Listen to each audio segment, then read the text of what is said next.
सगळ्याला तर माहिती आहे की मी जॉब करते तर मग कस्टमर होते, त्यांचं स्पीकर जे आहे ते बंद होतं. तर मी त्यांना कॉल केलं, म्हटलं सर 2 महिने झाले तुमचं फोनपेचं स्पीकर बंद आहे. तर ते म्हणले हा मला बंद करायचं, त्यासाठी ते बंद ठेवलं आहे. तर मी म्हटलं ठीक आहे सर, ते रिटर्न करा. तर ठीक आहे बोलले.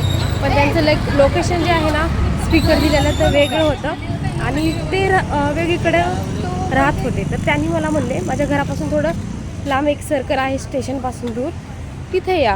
म्हणजे ठीक आहे, स्टेशनवरून जाताच तर आहे, या बोलले. मग मला म्हटले मॅडम तुम्ही जयभीमवाले आहेत?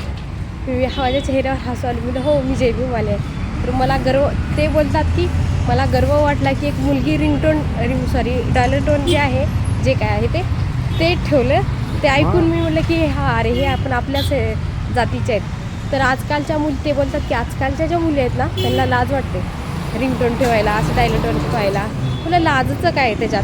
मला अभिमान आहे की मी जयभीमवाली आहे, त्याच्यात लाज नाही. मी गर्वानं सांगू शकते की मी हो जयभीमवाली आहे आणि मी जयभीम बोलायला लाजत नाही. तर तुम्ही पण लाजत नसताल हे मला नक्कीच माहीत आहे. आपले जयभीमवाले जे आहेत ते कमेंट करून नक्कीच जयभीम करतील हे मला इतकं तर माहिती आहे.